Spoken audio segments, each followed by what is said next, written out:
da da da da da da da da da da da da da da. Hello everyone, and welcome to a special edition of Conjured Refreshments on the 6.2 patch notes. Your host, Mike Mystic, and we have a special guest, Loitrem. Say hello, Loitrem. Hey everybody, I'm special apparently. Yes, you are. Special. Just pissed off all the Star Wars fans right there. So, unlike normal podcasts, we're not going to recap what we've done the past weeks, because this is a special, so... There hasn't been much of a past weeks. Yeah, there really hasn't. What we're going to do, though, is... Loit, tell us a little bit about yourself. Uh-oh. I was not prepared for this.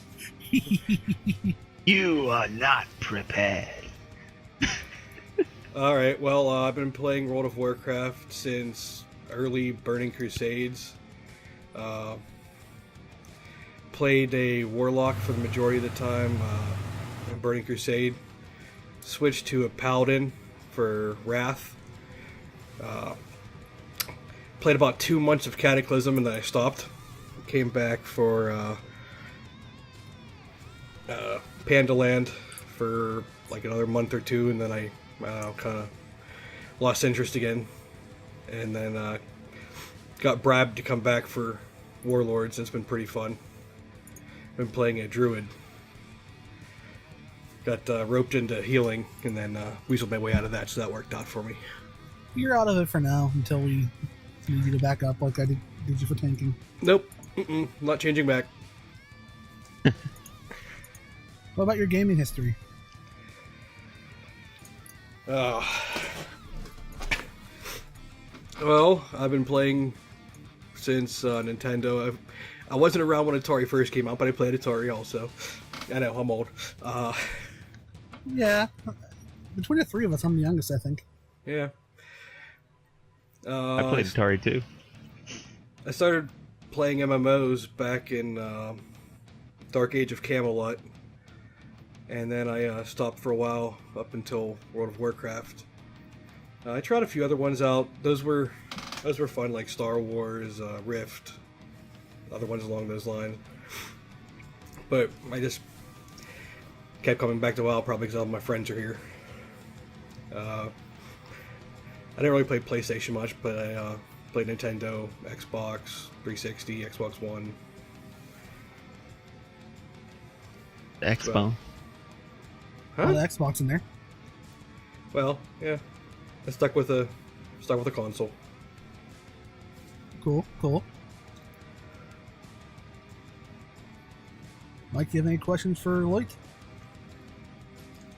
Yeah, why do you suck? No, I'm just kidding. Interesting. We can talk about that after. So, in the alley in the back. Yeah. So moving on to actually relevant content here. Mike, is there anything you want to say before we go? No. Okay. I have a new gaming mouse. Oh, Because really? my other one crapped out. What'd you get? Logitech G600. Huh. Never looked at that one. I was going to get another G700, but they were out of stock, so Uh, I went with the G600 because it's an MMO gaming mouse, so why not? Hey, as long as it works. yeah, you can't beat that. And Logitech's been pretty good to me, so I'm sticking with Logitech. I don't blame you there. Says the man whose mouse just crapped out. Yeah, after like 5 years. 5-year-old mouse crapped out. It's like, I'm tired, I'm done. I can't run the maze anymore. So, the reason why we are doing a special edition is the 6.2 patch notes came out, and granted, these aren't all set in stone, but there's a lot of information here. And if we would save us for our normal podcast, it'd be like a 4-hour-long podcast, and we don't want that. Also, everyone should log on PTR right now. Yes. Beware, though, when you go to Tendan Jungle, do not jump into green water. You get DC'd. I don't know what's worse, that or stun locked. Green water of disconnect. Well, That's- the green water, because every time I logged on, I was able to move like an inch and got DC'd again. And not just a DC to your character selection screen. No, the whole way you are disconnected from server screen. So that was a good. I bet hour it's spent still getting out of code water. left over from people glitching their way into Tannin Jungle or something. It's probably some code they put in there. I did get Punish some them. cool screenshots though of broken code in normal zones. There are parts where I'm just standing on top of the air. There's a great platform, but before that, I was walking up a hill. So, let's scroll on down here to our first topic. Ironically enough, it was the new zone unlock. So we're taking the fight to the Iron Horde. I did do the intro quest after you do the next part we're going to talk about, the new garrison feature.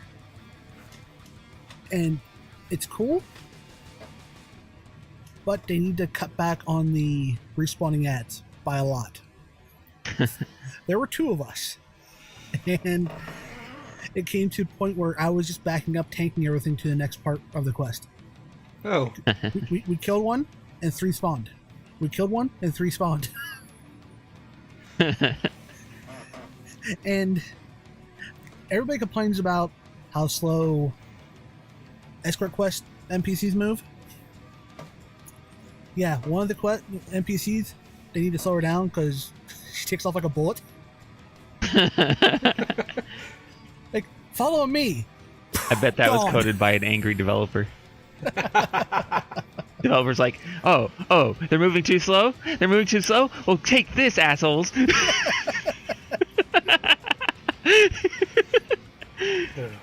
Some angry developer just codes it like, gonna make her take off like the Flash. as long as you didn't get the quest from a robot chicken or something, I think it'll be okay. But it takes you to Oh the yeah, they have another beacon. when you finally Another find where she found went. beacon. Oh. When you finally find out where she went, it's your new outpost in that zone. Okay. And there were some quest givers I didn't accept the quest from there on because I just wanted to explore, and I didn't want to spend 4 hours fighting one mob to get away from it. I did find the entrance to the new raid, and it's surrounded by green water. No, that is not the green water I jumped into. So I started exploring the rest of the zone, and I came upon this big mecha-looking thing like you saw back in BC. Fell Reaver? Was that his name? Yes. It looked like the Yeah, beginnings of a Fell Reaver. Yeah, the Ninja Fell Reaver. Yeah. It's the brand new model for Fell Reaver or whatever. I forget what it's called in the files, but Fell But- something. On the side of him, there's a little 2-inch long or wide pool of green water. And then there was something down there. I was like, I want to go check out down there. Well, I jumped, hit the green water, DC for an hour. By the time I got out of the water, I was like, well, I'm done. Your testing is done, fool. I would have given up well before that, probably. Well, the best part was, I don't know if you ever played on the PTR, Loit. Nah, not for a long time. Oh, they're called Fell Reaver Golems. Okay. Every Oh, time good. the game crashes on you that way, or it kicks you out to that login screen, there's a box that pops up saying, here's your error code, type down what happened, and we hit close, it submits the ticket to Blizzard. Or a bug report, sorry. Yeah. So many bug reports. Still in the green water. Still in the green water. Ooh, I moved an inch. Please get me out of the green water. And exploring everything, what's the Archmage's name? Khadgar? Yeah, that bastard killed me. Wait, what? When I got my ring, he killed me. Oh, yeah. Yeah. Why'd he kill you? if you would do your legendary quest ring, you would understand that, Mike. Well, he jumper cables you back at least. Moving on. Where he broke the dam in the beginning parts of the quest coming into Draenor. Yeah. That water's still there. Those mobs, they beefed up. Oh. And there's now big goldfish in the river there, or pond, whatever you want to call it. And they hurt. And Magic It card. hurts. yeah, you get to go up and see the portal you blew up. It's That's just cool. Yeah, it's cool being able to go to the zone that you started with and see the effects you had on it. Yeah. Yeah, that they actually left all that stuff in there instead of pretending that the Iron Horde fixed it all or something. Right. Whenever you land there in Tanan for the first time, you actually land back on the docks that you left when you first came to Draenor. Oh, that's cool. So it's making a big circle. I was kind of worried at first that they were going to rebuild the dark portal or something like that after we destroyed it. That they're going to say, oh yeah, Gul'dan put the dark portal back up and he found a way to turn it back on. I didn't see any treasures though. As they're saying here in the patch notes about open world questing with rare creatures and hidden treasures. I didn't see I think one. that's just fancy wordplay. I didn't see one hidden treasure, and I explored a lot of the zone. I saw one rare creature. I didn't touch him. We'll get to that when we get down to the class changes. Oh, okay. Yeah. But is there anything you guys want to add about the new zone unlock part? Honestly, I didn't even know what zone I was in when I was going through the intro. Well, not until later, anyway. Right. A funny thing though, if you open up your map, it shows you in Frostfire Ridge. Really? I never actually did that. Well, not in the opening part of it, because it actually shows you in that zone. Okay. But right now, on the PTR, if you open up your map, it's like, you are in Frostfire Ridge. No, I'm not. Oh. Well, that's what they call a glitch. Just a little one. Why would I need to know where I'm at? Ready to go on to the next headline? Sure. The shipyard and naval missions. I did the quest line to open this up. First, let me back up a bit. Sorry. When you first log on after the patch, you're going to see your garrison changed a bit. Okay. Remember that side entrance we used to have in the level 1 garrison? Yeah. It's back. Oh. So you have your main steps there, and like 2 feet to the right of it, if you're looking down towards your garrison, there's another staircase going down to a hole you just made in the wall. Okay. That takes you down to the ocean there, and that's where you're going to be having this shipyard at. And Towards where you landed at? yeah, Okay. that chick in every cutscene who gets everybody murdered, what's her name? I have no idea. Mike? Which cutscene? The female who's in every cutscene in Draenor, who every time you see her, somebody dies. Even for a Fighting while. guys? The Is she the one that has weapons that kind of look like the rogue legendaries from back in BC? No. Okay. She's the one that... Oh, what race is she? Draenei. Oh, Uriel? Talking or about whatever? Uriel? Yeah, her.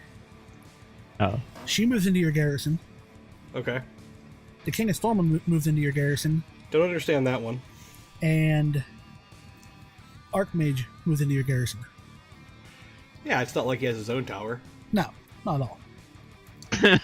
They're all mooching off you. Yeah. I'm an all-powerful archmage. Can I live brought in a that tower room? from Azeroth and placed it in Draenor, but I'm going to stay in your garrison. The King does say along the lines of, you've done a wonderful job out here, now it's time to take the fight to the Iron Horde. And he gives you the quest to go open up the shipyard. It takes you to the Iron Docks. And you gotta go find explosives and a plunger thing to make the thing go boom. And then you go to this train, you plant the bombs, and an orc jumps out after you explode it. He goes, "You want me to help you? Why should I help you?" And there's some dialogue that happens. And he goes, "Well, you put what weapon in my hand, I'll help you. But you gotta kill this guy first." So you go to hole in the other side of the map, go up, kill the guy, jump back down. And here's a bug in the game right now. You go turn back in. The second you turn the quest in, everybody vanishes. Oh. Uh-huh. And to go get your next part of your quest, to go back to your garrison, you have to go back to where you killed the guy, accept the quest, then go back to your garrison. Yeah, that was a 45-minute waste trying to figure out where the hell to go. Wow, that makes perfect sense. I love quests that send you to the opposite side of the zone for almost no reason. But then you had to go down there and talk to him, and I haven't been able to continue that part of the quest yet because I don't have 5,000 garrison resources. It takes 5,000 to build the shipyard. Well, time to start saving up. And whenever a major patch hits the PTR, you usually have 2 to 3 months before anything happens. Yeah. So we should be good. But I hope that the naval missions aren't just another garrison table where you go to your garrison table, do your stuff, go on your mount, go down there, do that too. From what I've heard, there's a possibility of you losing your ship whenever you send them on missions if it's too dangerous. Yeah, there's a chance of ship being destroyed on the data mine notes. Oh, that's pretty interesting. And I think the ship costs 1,000 gold to buy, though. Oh, good. And it's the shipyard has its own resource, I believe. And you get that from Tenant in Jungle. Yeah, the notes say you can collect resources for the shipyard. I kind of feel like it's a waste. Why? There's a lot of other MMOs and stuff that have actual naval combat and all that, and Blizzard does this, and if it's just like a mission board thing, then it's like, so you're pretty much wasting the opportunity to do what other people love in other MMOs. Mm-hmm. Like anytime it's in an MMO and there's naval combat in it, people like love it. So you'd think Blizzard would be like, oh, we'll just let them pilot their own ships around the ocean and fight each other or something. It's probably the same thing as why they never put aerial combat in. They just couldn't get it to work right or something along those lines. Well, it seems like naval combat would be easier to make work right than aerial combat. Yeah, because you have cannons and... Oh no, I don't disagree with that, but... Lazy Blizzard. Yeah. Like, it sounds like a cool feature that is going to be just awesome, but then in practice, it's probably just going to be hardly even noticed because you're just going to go to your mission board to launch ships. Yeah. I hope not. That one's dangerous. I'll just not take that one today, and I'll go to this other one. It gives me less, but I still have a ship. 1,000 gold? Nope, keep that, thank you. I need to get in there and get my hands on this thing when it's available and try it out, see how great or bad it's going to be. Yeah. I was kind of hoping that they'd let you upgrade your garrison to a level 4 garrison, but I know, right? That they would kind of threw that out the window for shipyard. No, that would make more sense to do with a shipyard, because then all the Yeah. construction to your garrison would be justified. Yeah, pretty much. Instead of just, hey, look, we made a hole and some stairs. You should go down there. They paved it too. They did pave it. Oh, well, I apologize. Like, they even said at some point that they're going to do level 4 garrison, like you're going to be able to increase the level of your garrison one more when 6.2 comes out, and then they're like, nah, we'll just give you a shipyard. But It's like, really? But from my understanding, this shipyard thing is important to get into Tanan. Yeah. So you're going to need a level 3 garrison, 5,000 garrison resources, And then gold. Yeah, and gold. And gold should be easy if you do the wild tokens. And then you'll be in Tanan. Gold is easy regardless. And then you can walk Sit into around your your green gears. water and not be in Tanan. Yeah. Like, oh boy, I spent thousands of gold and did these quests and ran all over the place, and I unlocked this shipyard, and it's awesome. And then I stayed in green water and I died. It's over. My computer exploded. Totally worth it. Green water, life over. So moving on to the next topic we have here. The new raid. Yay, new Hellfire raid. I'm happy. Even made it through the one right now. I'm happy Hopefully by then we do. Yeah, I'm happy they took advantage of that area in the middle of Hellfire for this raid. Yeah. Yeah. I don't really know where else it would have been. Kind of wonder how similar the interior and all that's going to be to the actual Hellfire Citadel in our Outland. Yeah. They're actually going to make it close, like the interior. If they're going to actually make some of the rooms close to what the old one was, to kind of nostalgia effect or something. They might have a Cool. couple of them, but I'm thinking it'll be it's going to be different with 13 bosses. Well, yeah, but I mean, like you go through, maybe they make you go through a room that was in Blood Furnace or something like that. Oh yeah, I mean, it'd be Just nice, like it'd be a nice to little have that nod to the old one. that little section of each one. Yeah, that'd be kind of cool. What gets me is we got 13 bosses in here, and it's not supposed to be linear, because people will do whatever we want to do, like we are doing right now. But you got Kilrog in there, okay. Deadeye, okay. Gorfiend, Yes, Gorfiend. and then we got go to Manaroth and Archimond. Archimond. What? I've seen the character models for some of these very bosses, and it's like, yep, we're in Draenor, BC all over again. Oh, it's tying it in. I'm kind of interested in the story on it all, because it's kind of like Manaroth, he's reanimated, so I kind of wonder if the Lich King powers are going to fall into a different orc than what our timeline did, or what's going to go down there. And I kind of wonder what they're going to do with the whole Archimond thing. Like, does that mean we're eventually going to fight this world's version of Kil'jaeden, or I wonder if they're even going. If one of the main things I'm wondering, as far as this different timeline thing they're doing, I'm kind of wondering if any of this is going to spill over to our Azeroth, especially concerning the Burning Legion, or once we go back to our Azeroth, it's like it never happened, and suddenly that Burning Legion's not a problem. I always thought what would be cool once they announced this expansion, if while you're out there in Outlands, you find some remnants of what we're doing right now in Draenor to tie everything together. And if we're not doing that, I don't think you're going to tie what we're doing now into our Azeroth.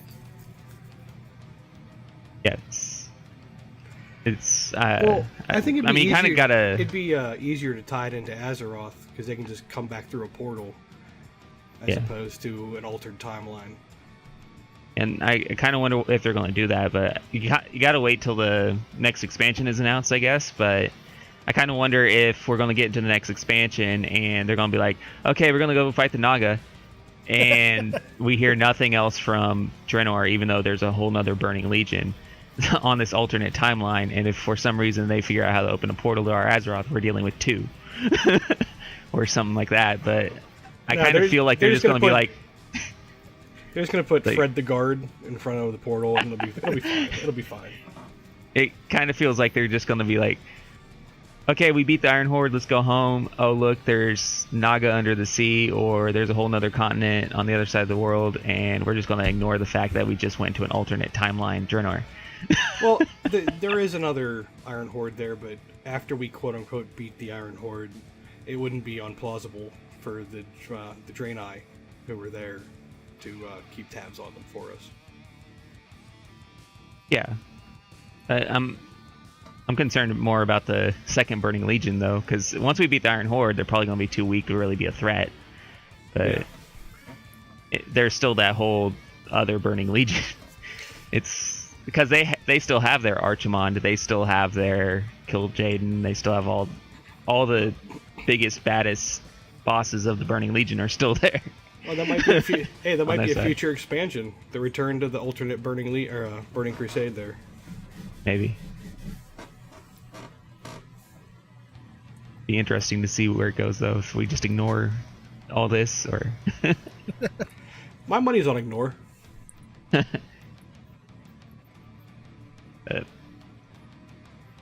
It's kind of interesting going to fight Gorefiend again. Yeah, I can't wait to step foot in this new raid.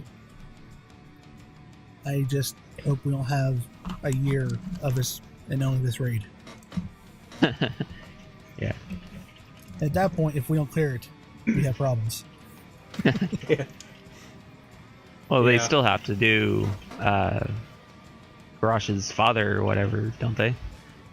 If he escapes Gul'dan, that is. Yeah, if he escapes. Yeah. I don't know what's going on with that. Because when they first announced the expansion, like, oh yeah, it's going to be Grommash Hellscream. That's going to be the last boss. And then all of a sudden Gul'dan is pinning him to a building. Uh-huh. Well, they Like, actually is didn't this a tell bait us and who switch? the last boss was going to be. They joked about that at BlizzCon, about it being Garrosh's dad. But they didn't want to have another orc be the end boss.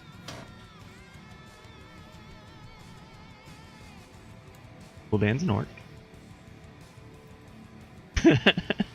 Yeah, but if Archimon is the last boss, he's not an orc. He's a Dragon Knight, isn't he?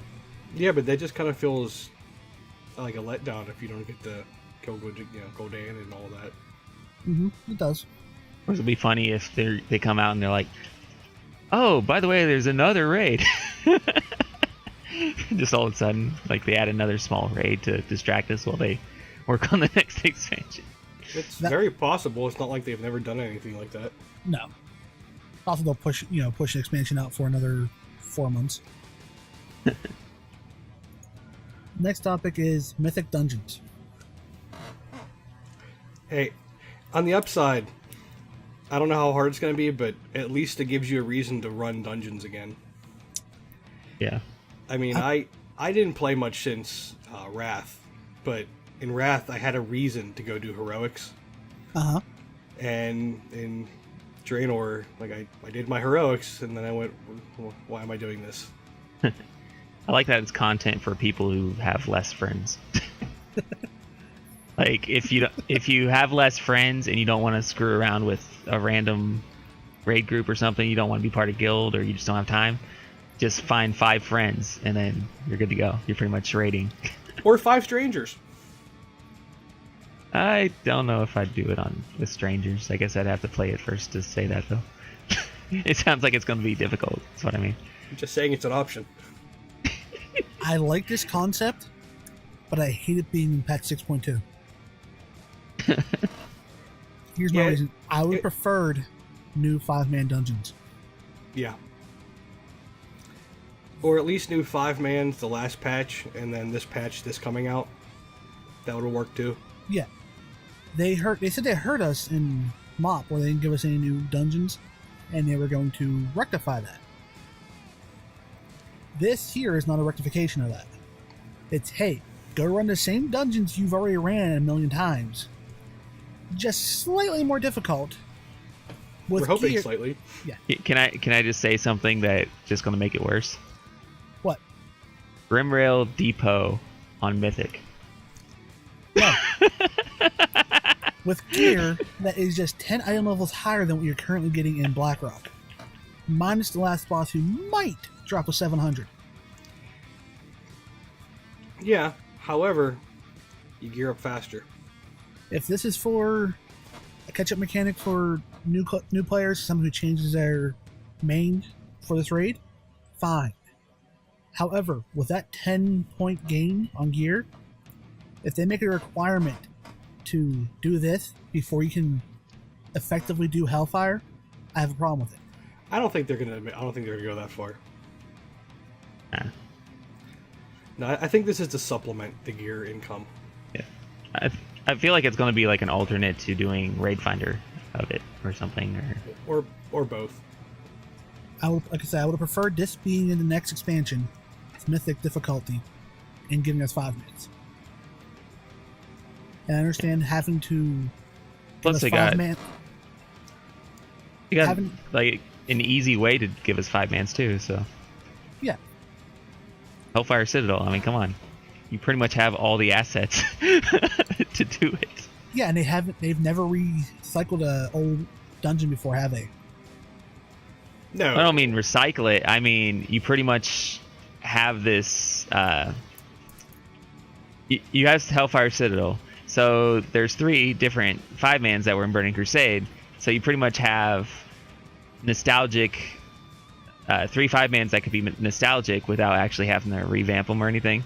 Because it wouldn't effectively lend itself well to revamping because of the change in lore.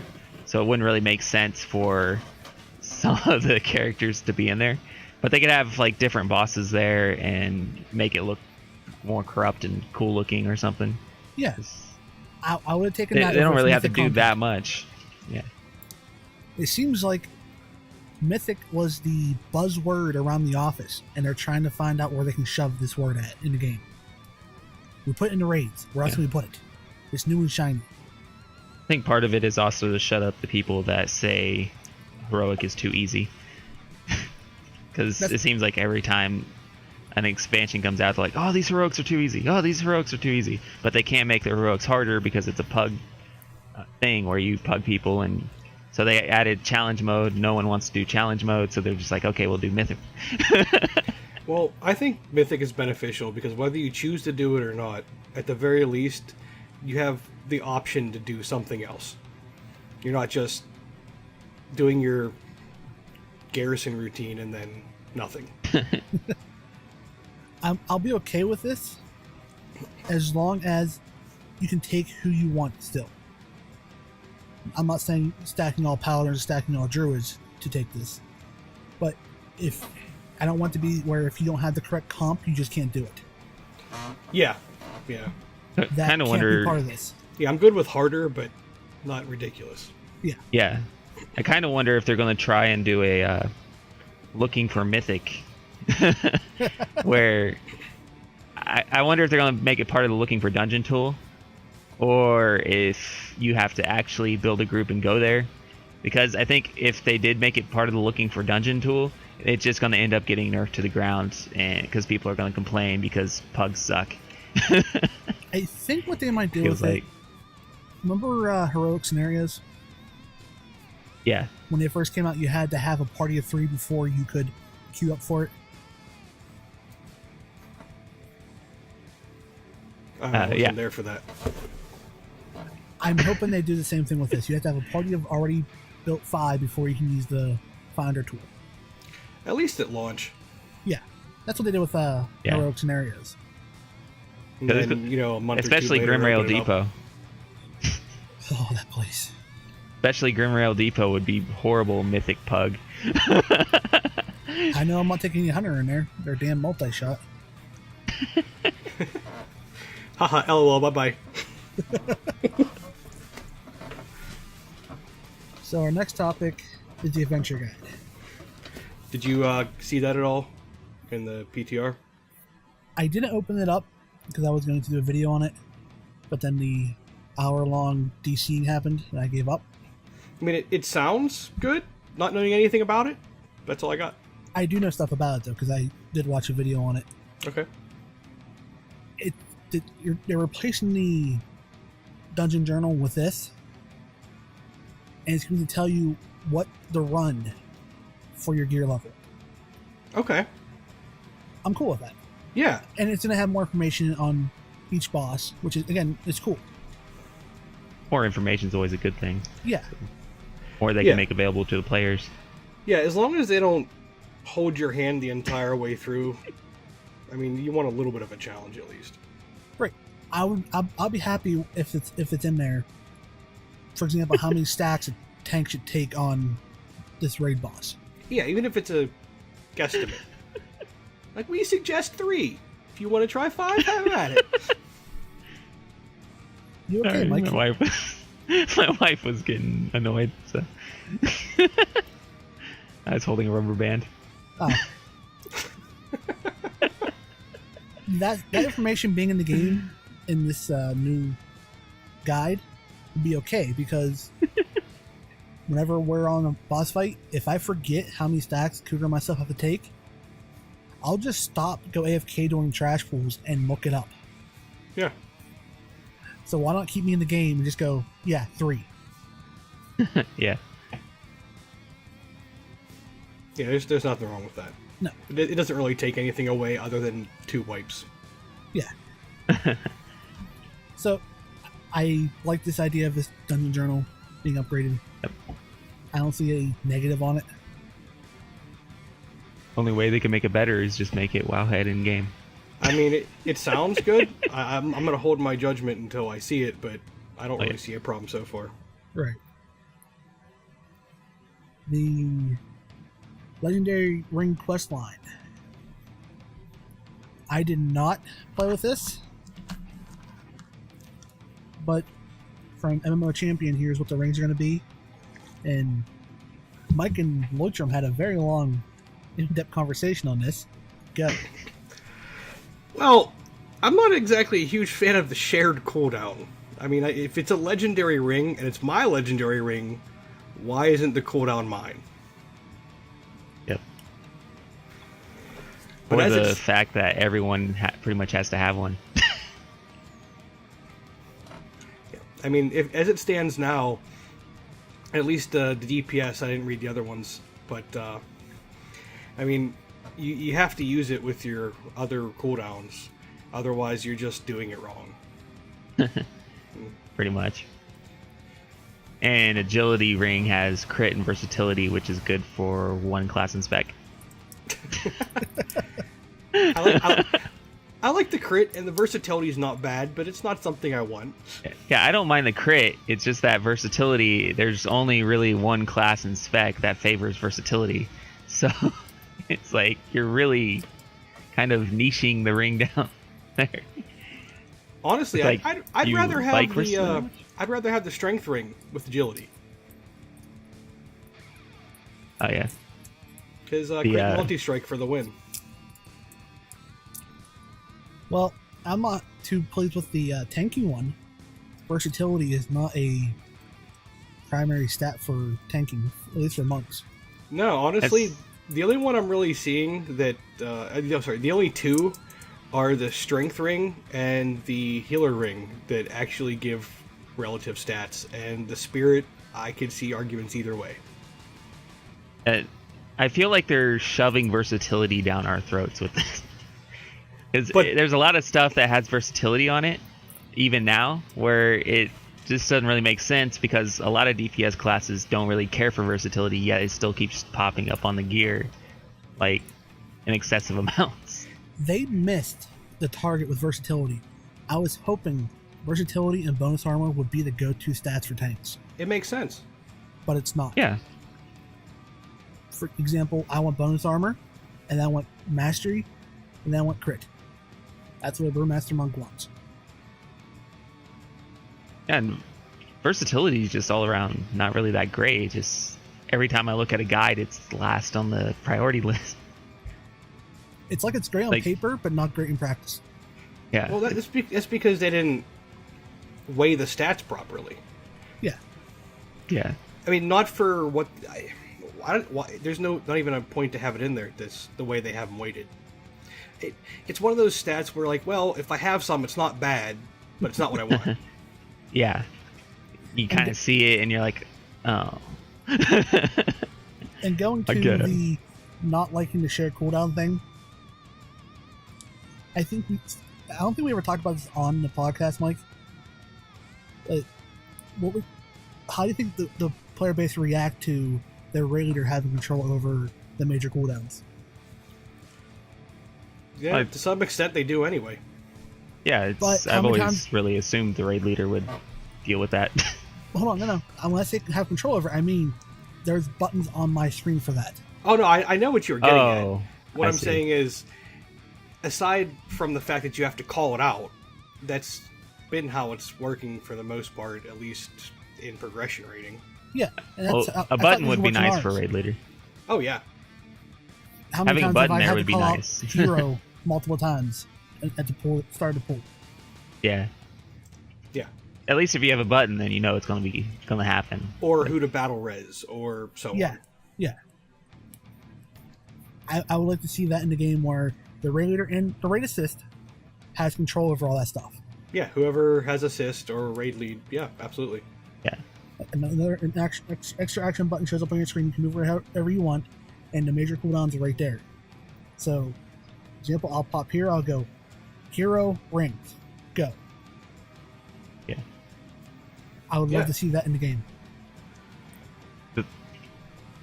The only problem I really have with the rings is, everyone in the raid's going to be obliged to have one, and as people get their rings, the first person to get their ring in the raid will find that it doesn't really feel as effective until other people start getting their rings. No, that's 'Cause- true, but at the same time, then it's gonna come into people wanting to hit that button. Yeah, you're I'd going to have be a lot of people happier- wanting to hit it. I'd be happier if it was all passive. Yeah. Now, Like- And before we keep going, though, there was a tweet from Watcher that this stuff is, again, it's not set in stone, and the likelihood of changing is there. And I hope that's one of the Yeah. things they change, it not being shared. Yeah, Yeah. Either make it not shared or all passive. I don't care which. Actually, I'd almost prefer passive because it's something I don't have to worry about. Yeah. yeah, I always like passive on all my stuff whenever I get like trinkets and stuff, just because I don't want that extra button. I don't want to figure out what I'm supposed to macro to, and especially with it being a shared cooldown, how am I supposed to macro to anything if it's shared with other people? Right. So it's like, do I macro it to anything? Is it even going to get to where I need to hit it? Because if you're in a raid group of like, say, 25 people, the boss is going to be dead before it comes around to your turn to hit yours. Because it's a 2 minute, so maybe 2 or 3 people will be hitting theirs. Yeah, honestly, So- at that point, you just you assign one person and a backup maybe. Yeah. Yeah. And if the first person dies, it's the backup's turn, or so on. Yeah. Or you assign one person, then if that person dies, you just assign a new one on the spot. But Assuming that your raid doesn't have just one person with the ring, but even then, if you just have one person with the ring, it's not as big a cooldown. Like, Yeah, the if- more if- people that have the ring, the bigger the cooldown it is for your raid, the more... yeah, if it's just one person, it's irrelevant. You use it when you use it. Yeah. Yeah. Now, But I feel like it's going to be a lot of guilds, like especially the hardcore guilds, are going to be like, you don't have your ring, you're not coming today. Oh, absolutely. Oh, the top end guilds, yeah, that's going to be a thing. Yeah. It's like, hey, you don't have your ring, you're not coming. We need to pug someone. They pug someone in. It's like, do you have a ring? No. Kick. all three of us have tanked before, correct? Oh yeah. I haven't tanked raid content, but I've done 5-mans. Okay. If the tanking one shared a cooldown as well, that is horrible because there's times where you're the one tanking the boss, so you got to push your oh crap button.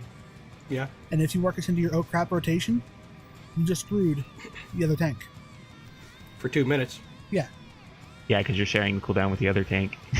Yeah, the only thing you can do is, I mean, if the boss has a specific time when he does a big attack, you know, twice during the raid, you know, 6 minutes apart or something, whatever it ends up being, then that's fine. You just, whoever's tanking it at the time. But if it's an I mean, you know, you just gotta play it by ear, I guess. But yeah, that's Yeah. the shared cooldown's no good. It's that simple. Or if you have a complete asshole in the raid that hits their ring at the wrong time, then everyone's locked out from using it at the right time.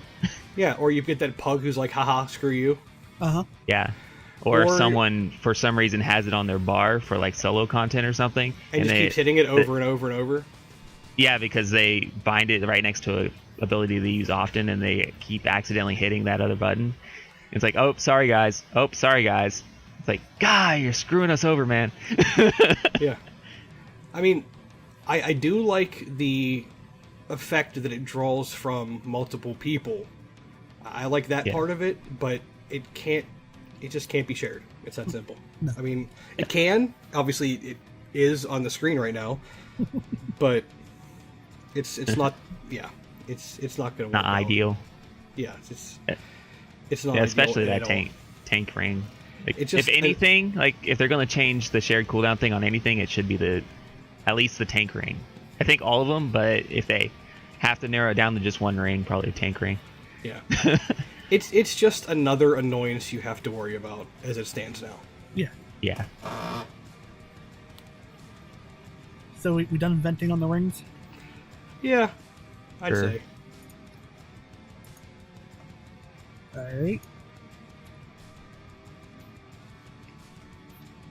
Nothing special here. Creation NPCs, spirit harmony vendors no longer offer blah blah blah blah blah. Moving on. Dark Moon Fair.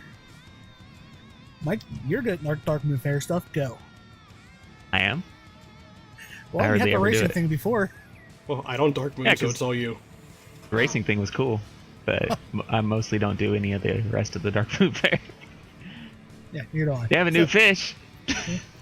Yeah. There's a new achievement too. Moving on. Yeah.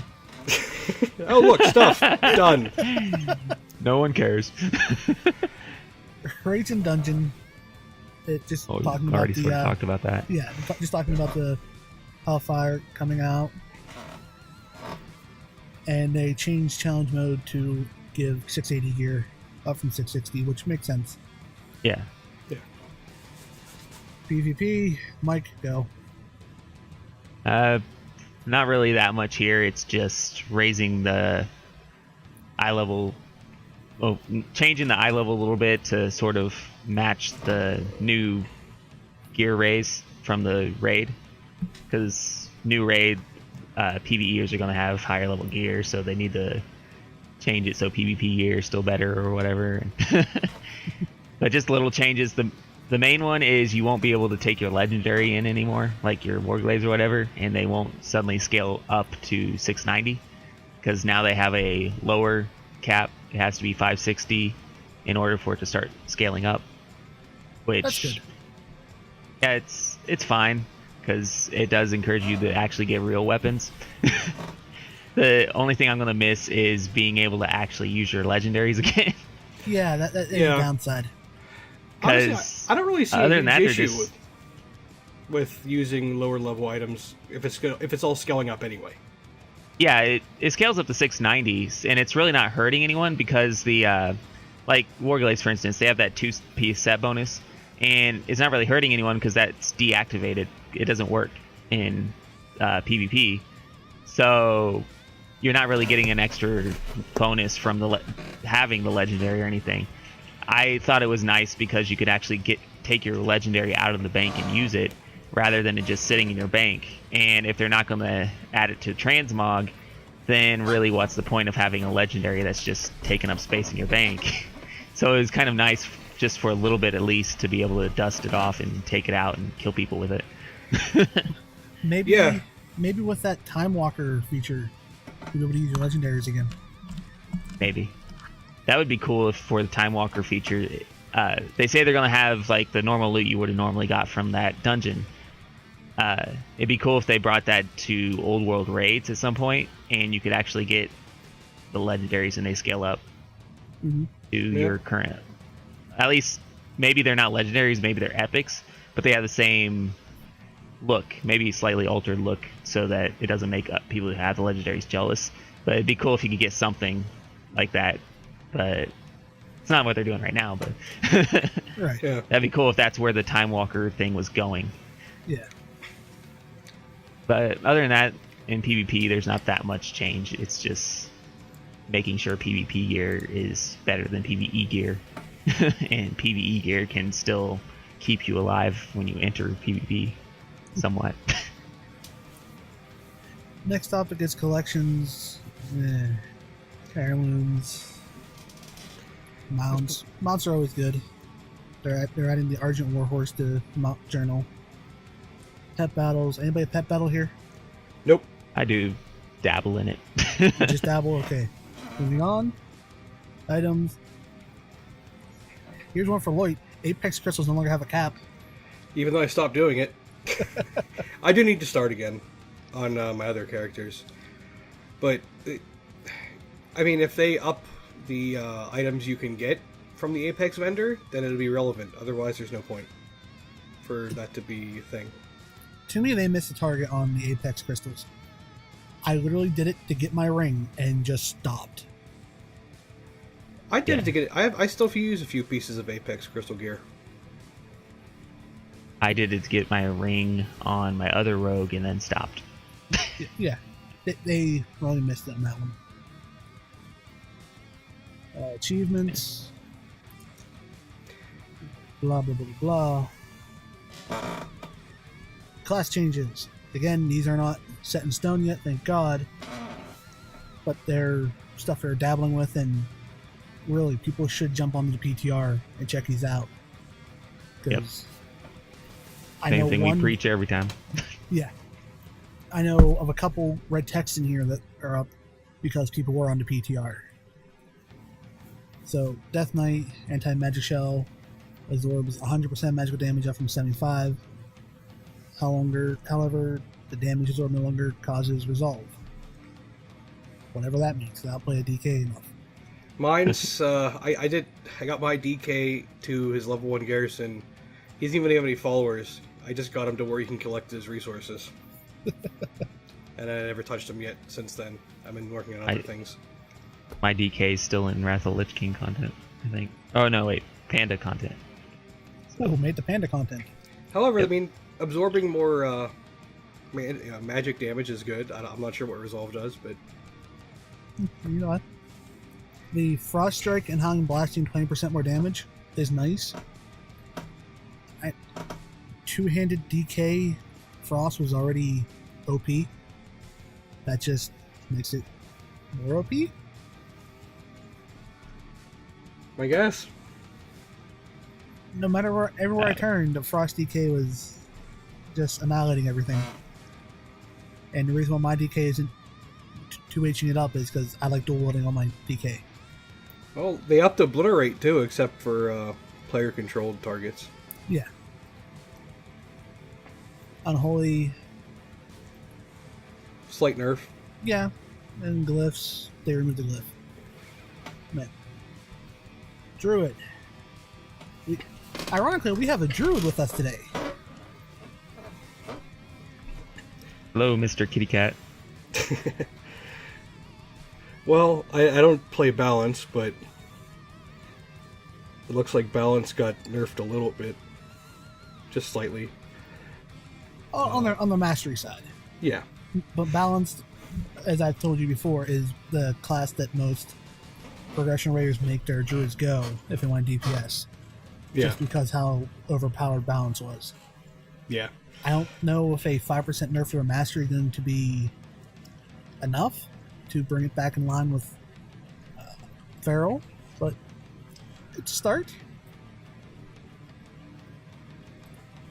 Feral, go. Well, first off, the frenzied regeneration is Guardian, but I mean it that sounds good. Like if you use your heal, it'll give you some of your rage back if you overheal, is what it sounds like to me. So that's not a bad thing. And then Thrash is 10% more damage. Did you feel you were rage starved when you were tanking? No, I wasn't. Okay. But well, yes and no. It depends, because your frenzied regeneration uses up to 60 rage to heal you. So you can use it with less, you just get less healing. Okay. But your other cooldown, which name escapes me at the moment, but I think it's 45% dodge for 6 seconds, which is, amazing. But that also uses 60 rage. So you have to decide whether you want to be healed or hopefully not get hit. So you have to decide which one you want to use for the most part. So it's not that you're starved, it's just you have to pick. Okay. So the way that works, you might you might be able to give yourself a heal and still be able to use that dodge, maybe within a second or two anyway. But what else? What else for Guardian? Armor went up, which is always good. Oh, Healing Touch no longer cancels bear form. That's good. Yeah, I remember a couple raids back in Wrath where the tank we had was a druid, and she thought she didn't have the threat, and she pushed that, and she died. I've done it too, accidentally, because one of my talents, when I crit, I have a chance to get a free Healing Touch that doesn't take you out of bear form. However, if you don't use it fast enough, it'll take you out of bear form. However, I caught it fast enough. I didn't immediately die, so they worked that good at least. But and Savage Defense, which is a huge damage reduction, now also reduces physical damage taken by 25%. That's good. Yeah. But Feral looks like he got a nice buff there too. Rake and Rip both got 10% more damage. Those are huge. Those are your main attacks? Those are your bleeds. Okay. Those are what you have to keep up the entire fight. So that's just 10% more constant damage. Okay. It's not spike. The talents, I don't really use the forces of nature or the treants, so I can't really say about that. The only time I used them is when I was trying to get that achievement for the Lich King, just to have another target. Maybe that's why you don't use them, is because they're too weak, and now they're buffed. Now you'll have to use them. Hey, I don't know. I don't test all that out. I just let everyone else do it for me. And then I look at Google, and Google tells me what to do. And then I try it out and decide if I actually want to do that. But I don't use the other talent either, honestly, so I can't really say if that's good or not for Guardian. At least I don't think I do. I'd have to double check. But it looks like a glyph is automatically learned now, so you don't have to get somebody to make it, track somebody down. So I mean that's minor, but it's a perk. Yeah, it's a perk. But I mean overall, it looks like Druid's got a solid buff, except for the minor balance debuff, or nerf, I guess. Yeah, nothing major negative wise for a druid. Yeah, I mean, it's not like they're 50% more damage increase, but it's solid. Yeah. Moving on, the hunters, aspect of the fox removed. I have no clue what that did. Nope. I haven't played my hunter. Actually, I think my hunter's like still level 40-ish, so I got nothing. Aim shot does, for marksman, does 15% more damage. Okay. Mastery. Sorry, go ahead.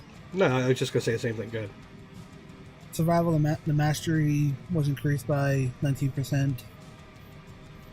Explosive shot deals 15% less damage, so you still have a buff there.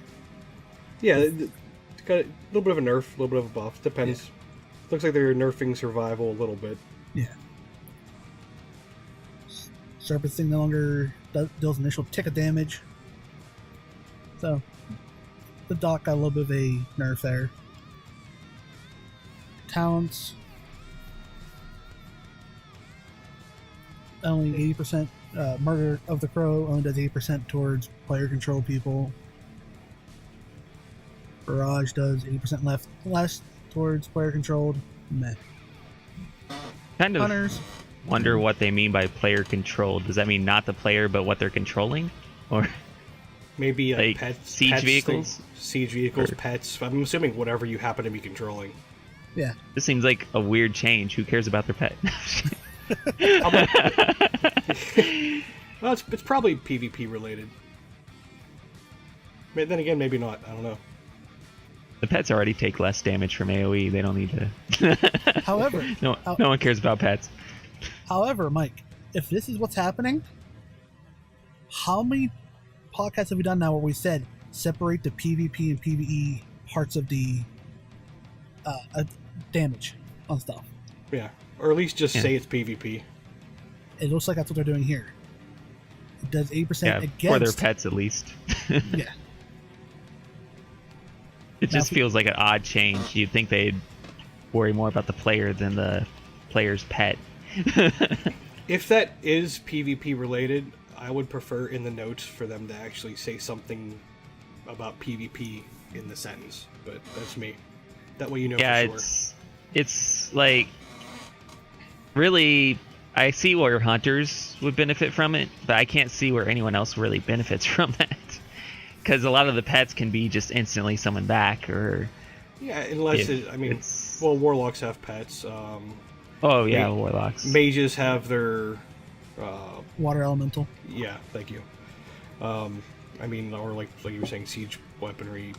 But whatever. it's in PvP. I don't actually know anyone. Like very rarely, I ever hear about anyone attacking a pet. Is because usually they can summon it back real easy or with some cooldown or something. So most of the time, people ignore the pet and they just kill the master, and then the pet's gone. Yeah. So it just seems. Was there really an outcry for them to nerf damage to pets? Yes, I bet you PETA contacted them. The WoW animal version cruelty. of PETA. Yeah, whatever the WoW version is. The 20% less pet death. Yeah. The one in Wrath of Lich King. That Yeah. group you do the quest for. Uh-huh. They're like, I don't like that pets are getting hurt that much. Nerf it to 80%. Stop ignoring us. I guess it just further encourages you not to attack someone's pet, I guess. if it was actually incentivized in the first place. It just I seems don't- weird. It's possible it's not PvP related, but if it's not, I have no clue what it could be for.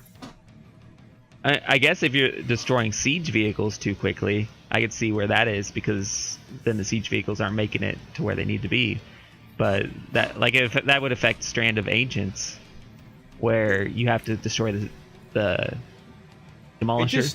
It just seems like a really roundabout way of doing it, instead of saying the siege vehicle has 100k Yeah. more health.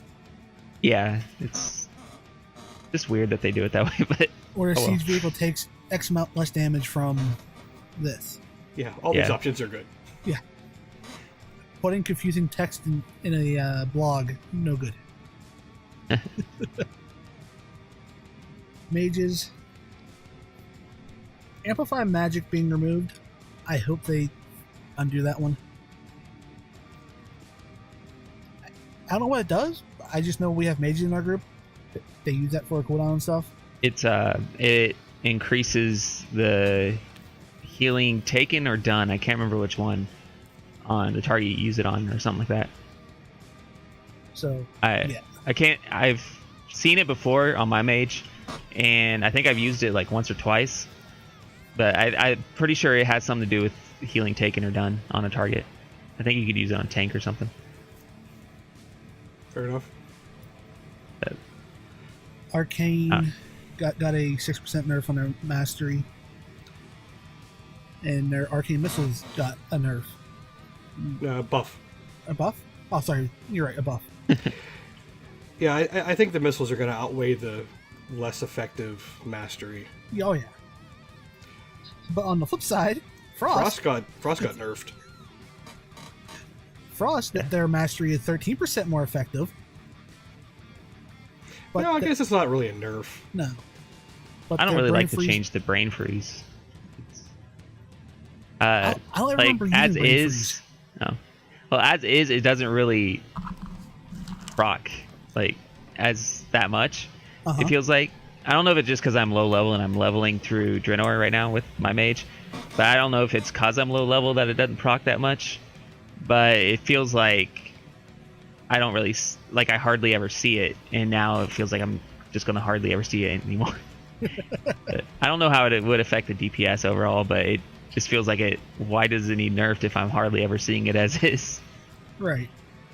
I guess if you get more multi-strike, then you probably see why they need to change. But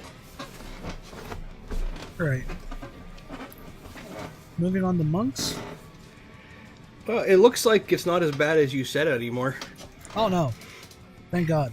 The blackout kick doing one's got a 30% lot of less- red. Yeah, thank God. whenever I was doing the testing, I was doing when we had the 30% less damage on Blackout Kick and Tiger Palm, and it took me 2 minutes to kill a mob,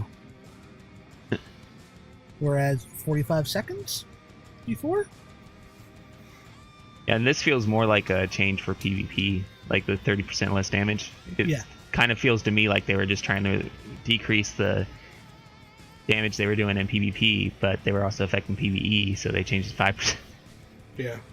Again, another split it. Yeah, another problem with them reducing it by 30% is I have a little bit of an issue keeping threat from Cougar, only because he outgears me by so much.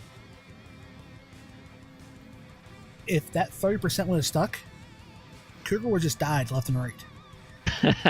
If that 30% would have stuck, I guess I'm going bear instead of you, huh? If that 30% stuck, I was going to be power gearing my paladin. Provoke having less range, no big deal. There's very few times where stuff was out of range for me to taunt it. Rising Sun Kick, I don't DPS that much on my monk, but doing 5% less damage. I can see that because whenever there's a whole bunch of ads, the training boss in Blackrock, for example, I can get pretty high up there with my monk when I throw out my earth and fire spell that makes clones of me. Granted, I do less damage every time I split myself, but a target can have multiple kicks on him, and a kick increases the damage you take. So you get 3 of those kicks on somebody and do your attacks, you're blowing people up. So I can understand that nerf. Tiger Palm doing 30% less. Now on the 5, thank God. I don't get that one as much because anyone who gets a free Tiger Palm is Brewmaster. And it's not really the go-to spell for a Brewmaster. You use it as a filler. Oh, that might have been another PvP. Yeah. Thing. And I don't know if you use it in PvP or not, but they might be trying to make it where Brewmaster monks don't do as much damage in PvP or something. Maybe. The Tiger Strike's no longer triggering for multi-strike. I don't know that well, so moving on to what I play, the Brewmaster. Blackout Kick no longer increases the stagger amount. I need to test this out more in practice, but I did not feel like I was taking more damage from mobs without the increase. So that one, not 100% sure which way to go on that one yet. Stance of Sturdy Ox, increasing armor by 25%, 125. That could be making up for the 5% nerf. Now, when it was 30%, it didn't make up for it. And Provoke and provides 20% base for stagger. That can make up for taking out of it from the Blackout Kick. So I'm okay, and it no longer working against stuff that ignores armor. I never really used that mechanic, so Windwalker, Fist of Fury, down by 5%. I can understand that one, because you use that thing on cooldown when you're DPSing. And if you weren't using it on cooldown, you were doing it wrong. Hurricane Strike doing 5% less. What was Hurricane Strike? I forget what that one was. It shows you how much I actually DPS on the monk. They got rid of the Tiger Brew thing, so I'm not worry about that one. Chi Explosion does 5% less damage for Windwalker monks.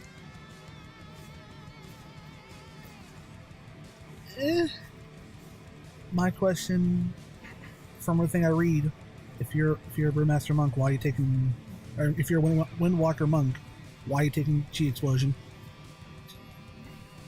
You're doing it wrong, apparently, from what I've red. Well, not everybody reads. Yeah. And what I don't like here, Serenity not only lasts 5 seconds for a Brewmaster Monk, down from 10. If they lessen the cooldown on it, I'd be okay with that. But what Serenity does is it lets me build up my resources, I push it, and I can do free casting without using up the resources. So, especially if I have to make the initial pull on a boss, I get my 2 things up real fast, I push that, and get my tanking buffs up as fast as possible.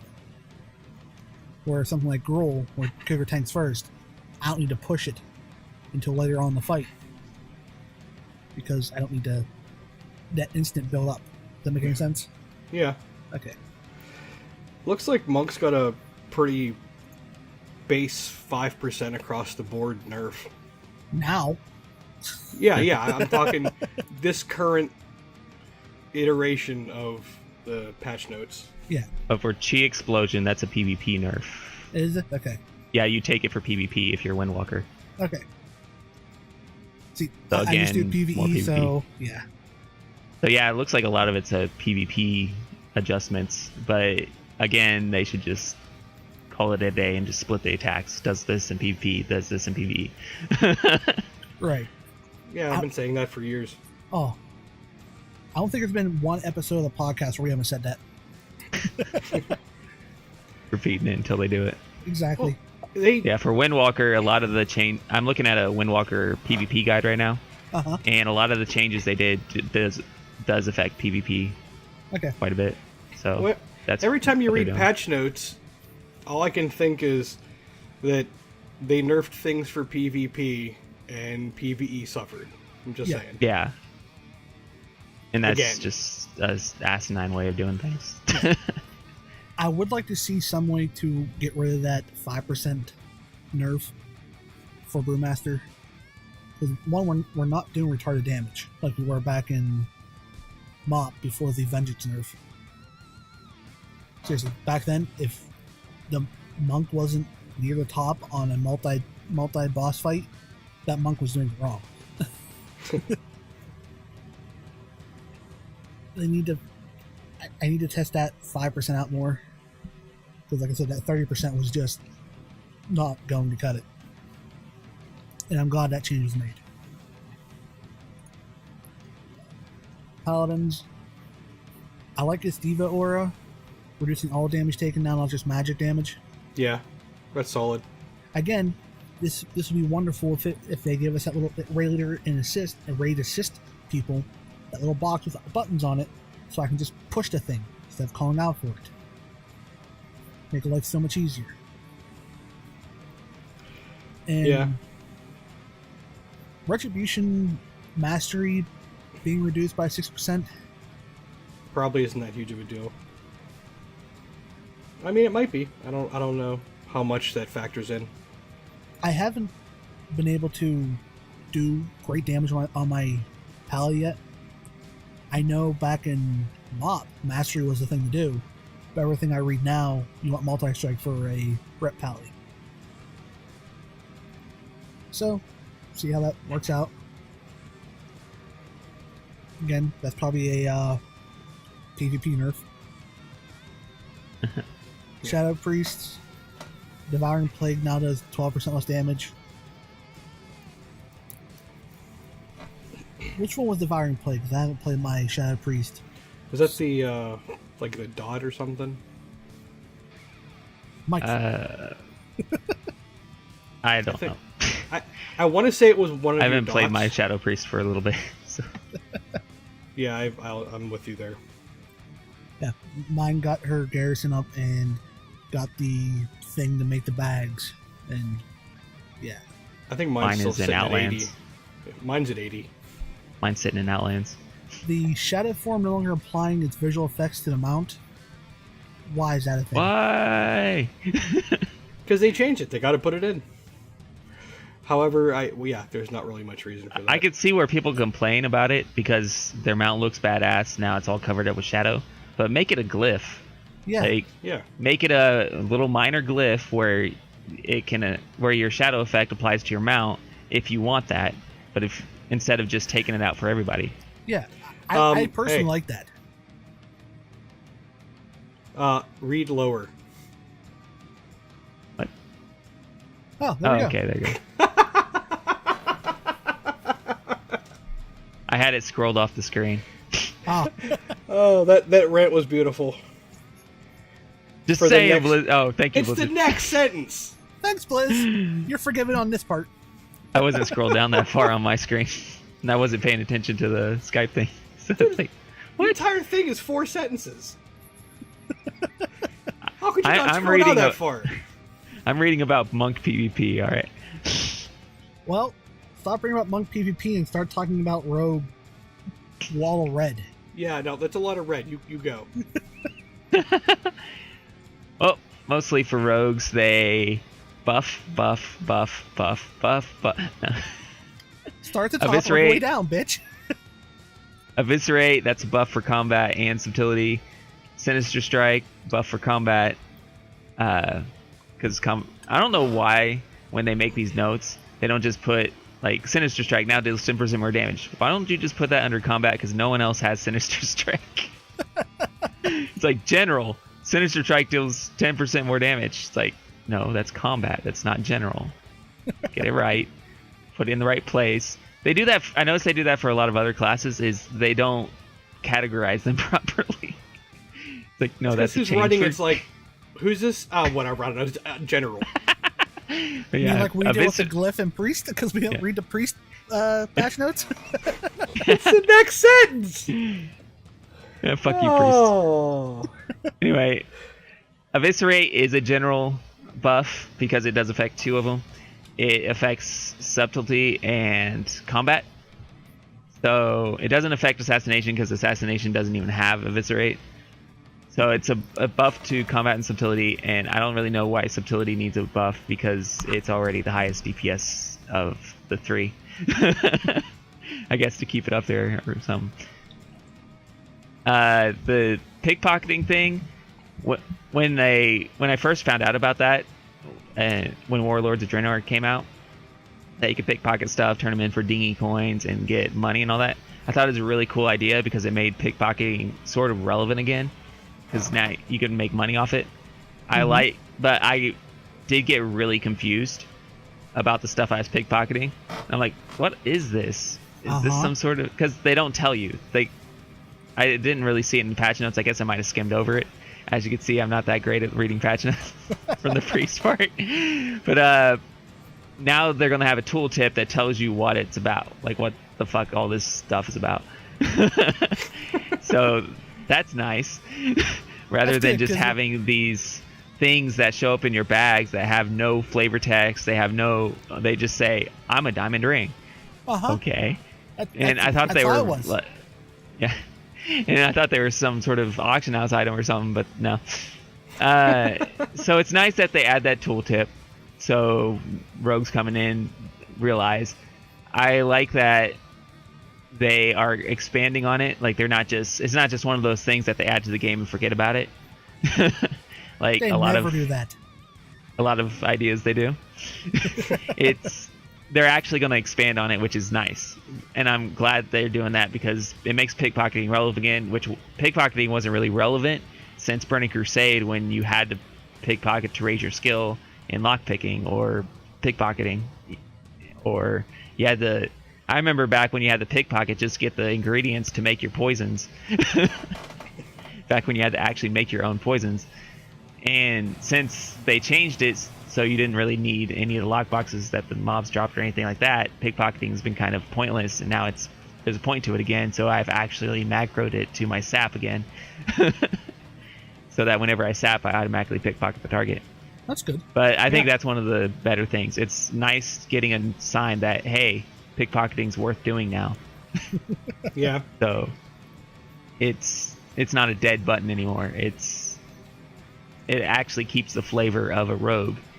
Like pickpocketing and stuff, it actually incentivizes you to actually be a rogue rather than just be a glorified warrior that knows how to sneak around, which is what I felt like for the longest time in Cataclysm and Mop. I just feel like a glorified warrior Well, it's kind of like especially if you go combat. my prospecting button for my Jewel Crafter.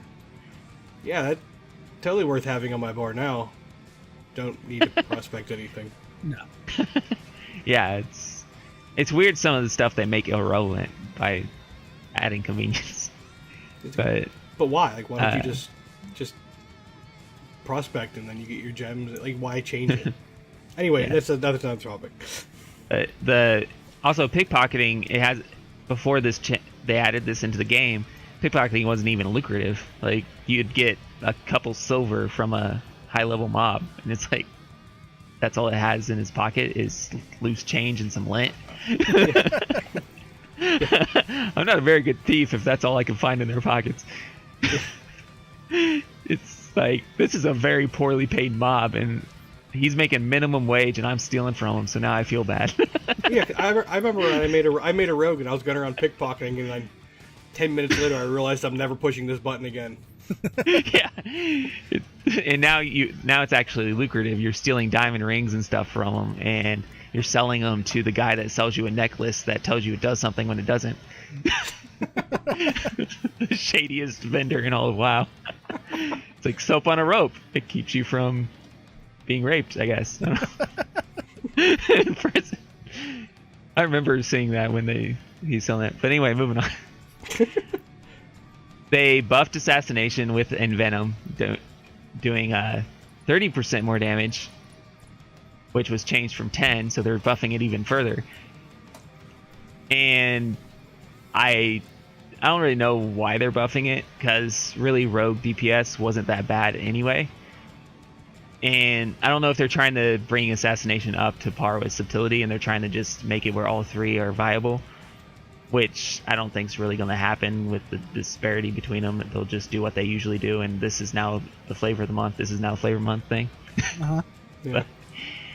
But I think that's what they're doing, because I don't really feel like it's anything to do with PvP or anything. I think it's just they're trying to make all three trees equally viable or something. So those two got buffed. It's just a regular static buff. Combat, mostly buffs again. Main gouache, I don't even know how to say that since they added it, but main gouache or something. Increased effectiveness by 10%.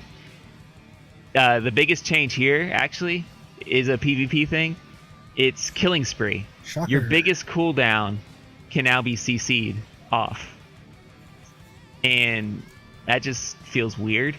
I mean, it's like you're hitting a button that makes you lose control of your character, and then someone can CC you, and there's nothing you can do about it at that point because you don't have control of your character over that moment, so you can't interrupt them or anything. But they did make it where you're immune to root and snare effects, at least, I guess. But it feels weird because that's one of the bigger PvP cooldowns for combat.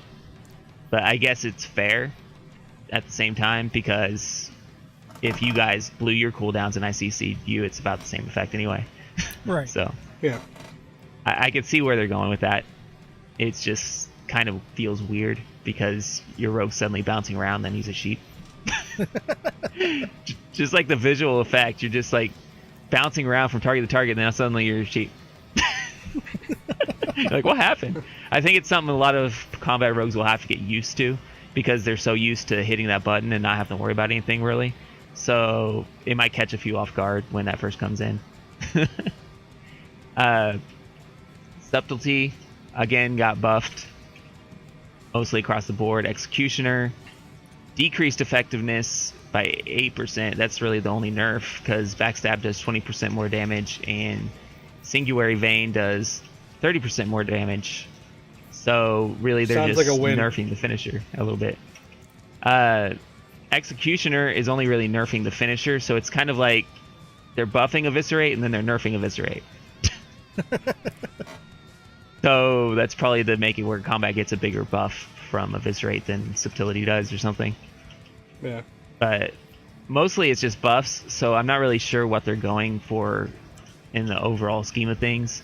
Because if they're buffing Subtlety too, then obviously it's still going to be ahead of Assassination, Combat, and DPS for single target. So I guess we'll see. I'm planning on going to the public test realm, test it out, see what happens. But and then the final change is to our talent Shuriken Toss that nobody uses. I did while I was leveling. Now deals 53% more auto attack damage, and they fixed a bug that I didn't even know was around because I don't use this. That made offhand weapons deal 15% more damage than intended, which is a bug I wish I knew about. It's weird, but I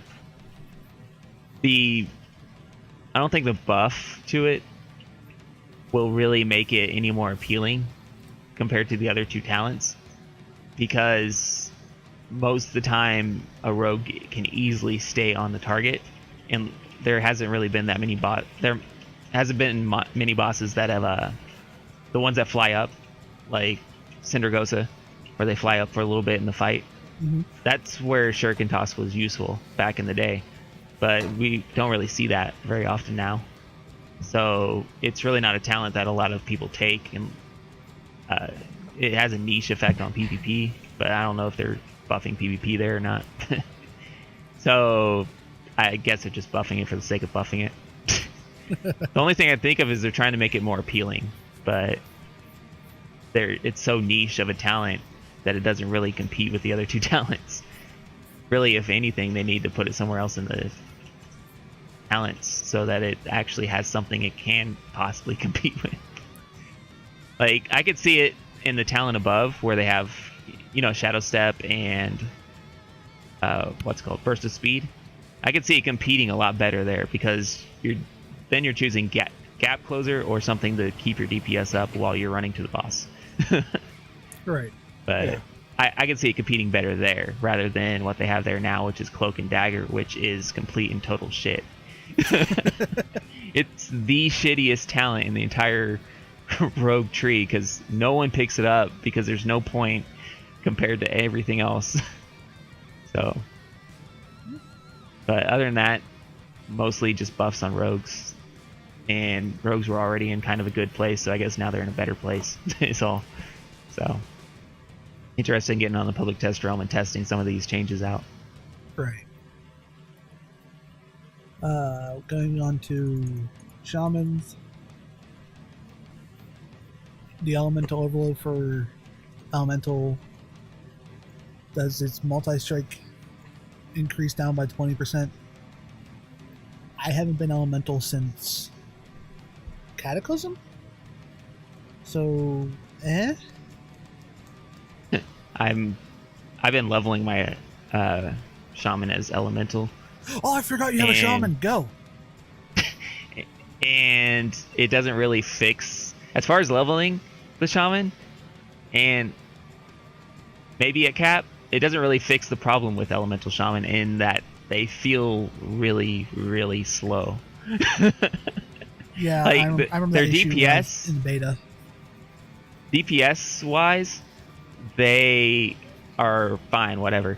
But since they took away a lot of the instacast stuff, a lot of playing elemental shaman feels like you're just waiting around for a cast to end. Like, cast this spell, wait till it to end. Cast this spell, wait, and you're waiting for your shock to come off cooldown. So it just feels like you could read a book while you play, and this doesn't really fix that feeling. So Blizzard fixed that. It'd be nice if they actually would fix that, because it just feels like when I'm leveling my shaman, I literally feel like I could be watching a YouTube video on my other monitor while I'm leveling my shaman, waiting for each cast to finish. Wait, you don't watch other stuff while you're leveling? Because I do. Well, I do, but I could actually pay attention to it. Oh, okay. Like, while I'm leveling, I will watch other stuff, but it's just more background noise. But with a shaman, it feels like I could actually pay attention to it, and my shaman is the background noise. I could be doing all sorts of stuff. I could, like, make dinner while I'm waiting for my shaman to finish casting, almost. Assuming dinner is the corn dogs that I put in the microwave for 2 minutes, but... What about the restoration changes? It looks like a I haven't solid really... buff. Yeah, I haven't really healed on my shaman, but I've heard that their healing is kind of below the curve, so it looks like the buffs will maybe help that out. Yeah, as far because as throughput. our Rest Shaman is usually lower on the healing chain, and I hope that brings it up because he has good gear. I know he has good gear because I've given it to him. Yeah, and this looks like it helps their AoE healing, but I don't know about the Riptide change because when I was healing, Riptide did the same thing. It increased on the primary target 25% thing. I don't know about them taking that out because I remember it. As far as how it feels, I remember it felt pretty cool to put Riptide on a target, and then that was going to be your target that you cast your chain heal through. Mm-hmm. But I guess they're trying to make it where you have an option where you just put Riptide on this target, then chain heal this target or something, and you don't have to feel like obligated. They didn't. It's not actually a nerf. They just took the 25% off there and added it to everyone it touches. Yeah. So they still get that 25%. They just don't get an additional 25%. I'm not really saying it's a nerf. I'm just saying that it takes away the interaction between those two abilities. What I mean. Okay. But it's not like a big gripe or anything. It just I kind of like the interaction between those two abilities. But fair enough. Just a personal preference. Yeah, but now I'm also one of those players that likes when a lot of abilities interact with each other, and then you could sort of string them along in a combo or something. But okay. Yeah, I don't see a problem with the restoration changes. Yeah. Elemental is just broken. It's been broken for a while now. That's why I want enhancement. Warlocks. Elements altogether don't get much love.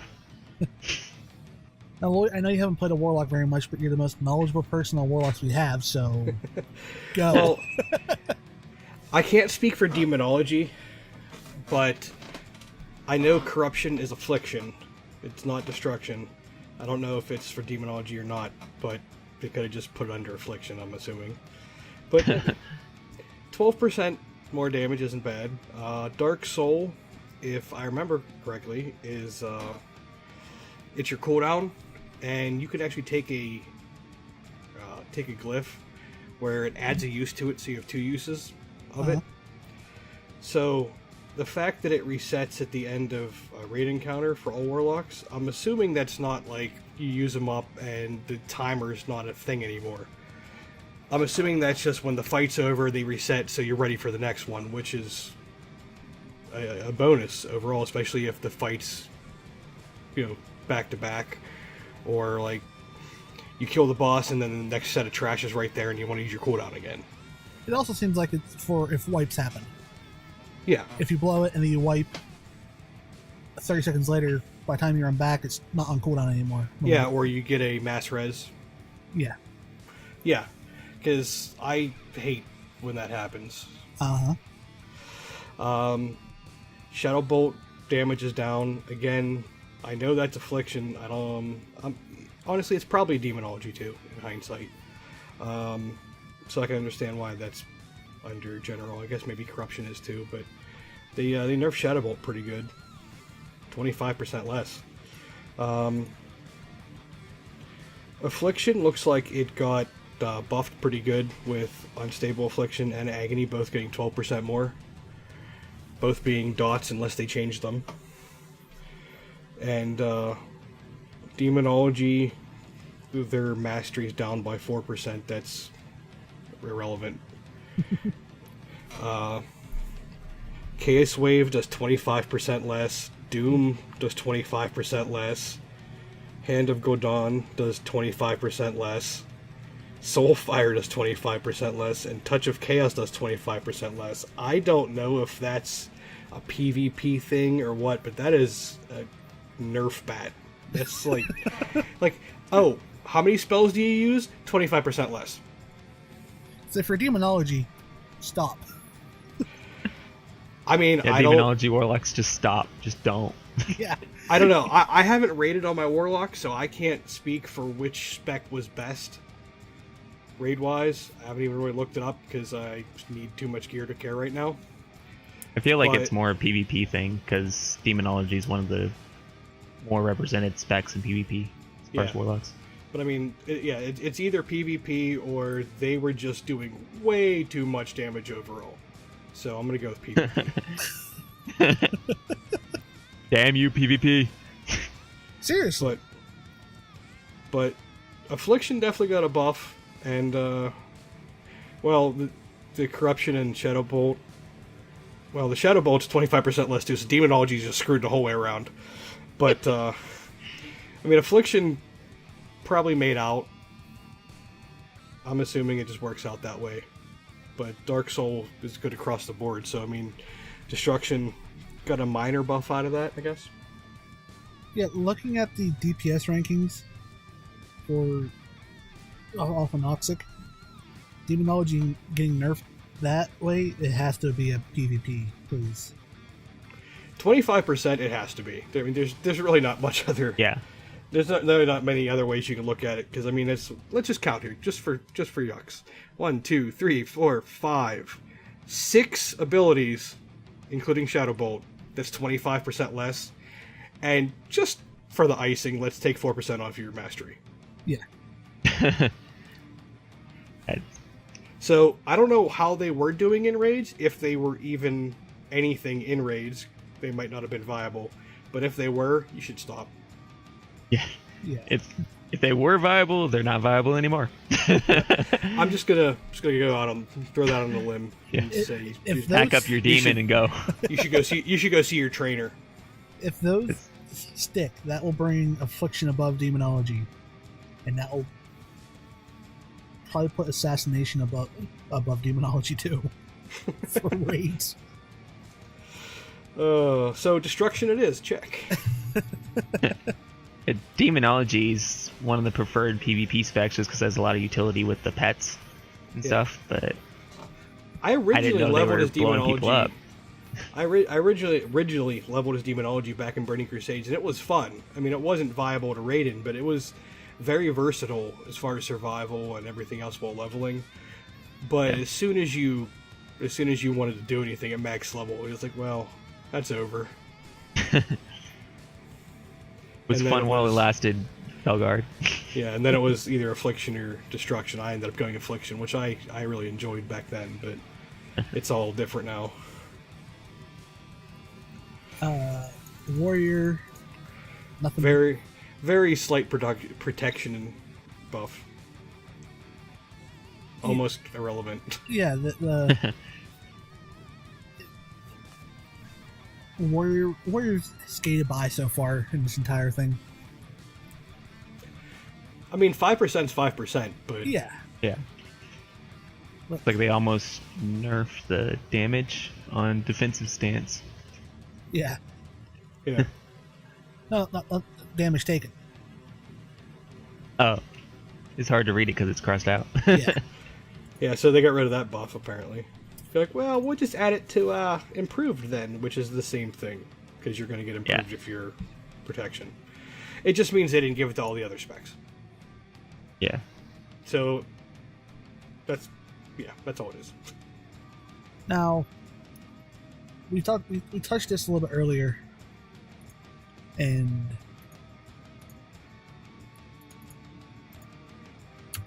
I like the idea. I just hope they implement it properly. The time walking.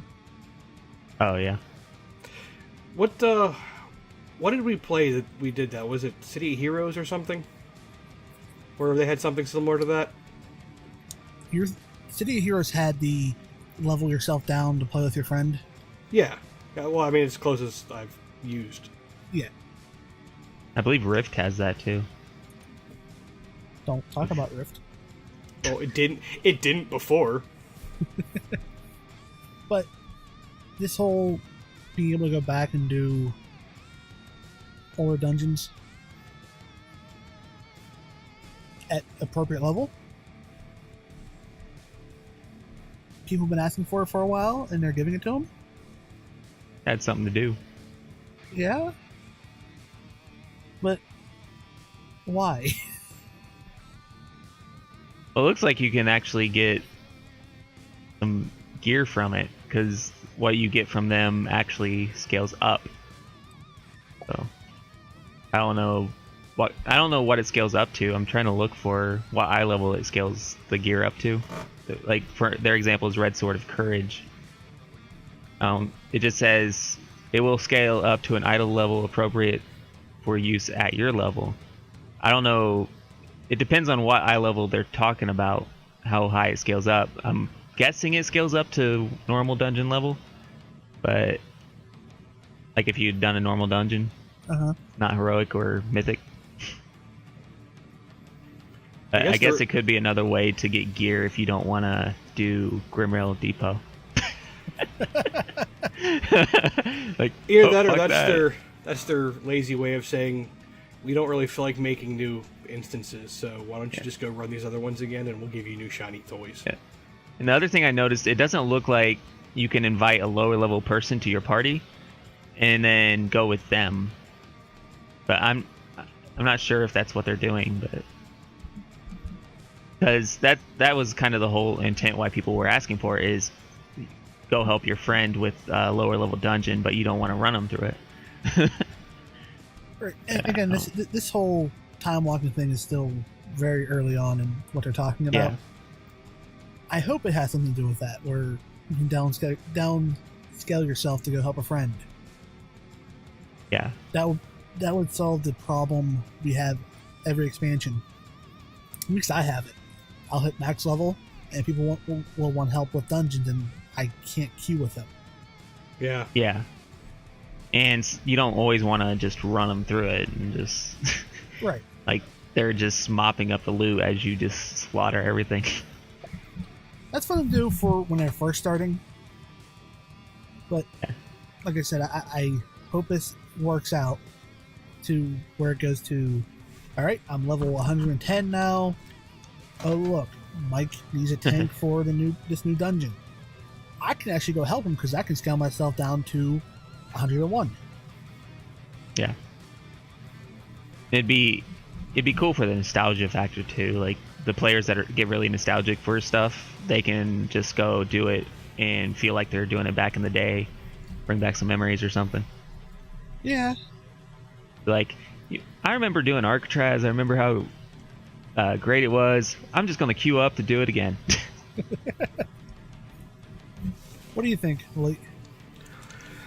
I like the idea, but it depends how it works out and when they implement it. I think we need more information to really make a good call on how well it is. It also concerns me, like, because I mean, a lot of these places are and people run these places to get transmog gear. I mean, a lot of them are raids too, but some are dungeons. And I mean, are they gonna limit transmog gear now, or get rid of transmog? I mean, I'm just curious what they're gonna end up doing. I think you could still run them, like, to get the transmog gear without scaling down. I think you have to queue to scale down. Well, no, I agree. I'm just cautious about what they're going to end up doing when they're like, well, why do you need transmog gear if you can just use it at appropriate level now? Yeah. I'm not saying they're going to. I'm just saying. Well, again, it depends on the eye level that they choose. Yeah. Well, it depends on the eye level they choose, because you still throw it away if it's just normal dungeon eye level. You still throw it away pretty quickly as you get into heroics and then mythic and stuff like that.